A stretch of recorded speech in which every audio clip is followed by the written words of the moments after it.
Hi guys, napadaan ako dito ngayon ulit dahil naglakad lang ako. Nagpunta ako ng palengke at ito ay bigla ko na namang naalala. Napakaganda na talaga ng lugar na ito guys. Alam niyo ba guys, ito ay bago pa lang, medyo matagal-tagal na, kaya lang medyo bago pa ito sa naginawa. Dati kasi hindi ito ganito ang itsura. At napakaganda na rito guys. Alam niyo ba guys, nung unang panahon ng 1970s, dyan pa kami nakatira dyan sa gilid na yan.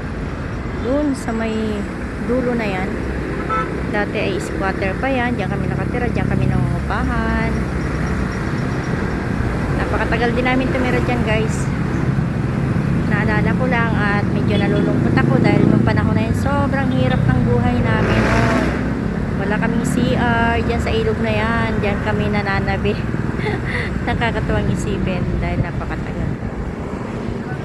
Pero sa ngayon nakakatuwa na dahil napakaganda na ng lugar na ito. At alam niyo ba guys, yung sa ilalim na yan ay may nakatira yan. Hindi ko lang matsambahan ngayon. Yan sa ilalim ng tulay na yan. Ilalim na yan ay may nakatira dati. Naalala ko lang kasi nadaanan ko ulit. At ito yung lugar na nakalimutan ko yung pangalan. Ayan.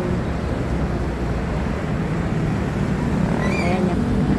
Tawag ko lang. Siguro ay may pinupunta na. Pero dito na sila dumadaan ngayon dahil doon sila ngayon nakatira doon sa dulo na yun. Isa pakalaki ng pagbabago talaga.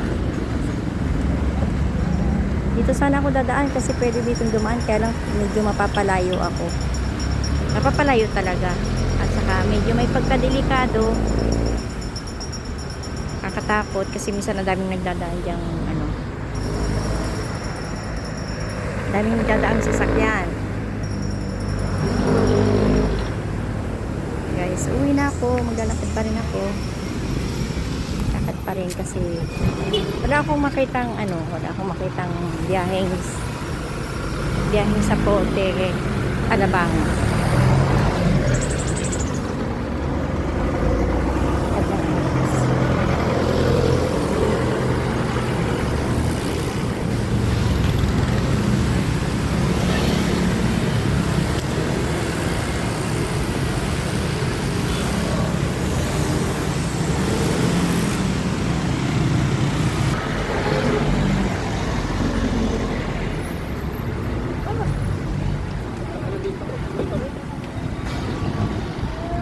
Hello guys, ayan dito dati ayan yung lumang palengke sa kabila na yan. Taong 1970s.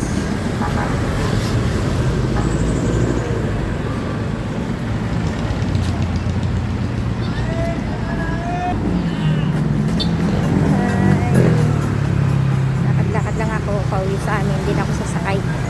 Magta-tricycle lang pala ako pag andun ako sa Kanto.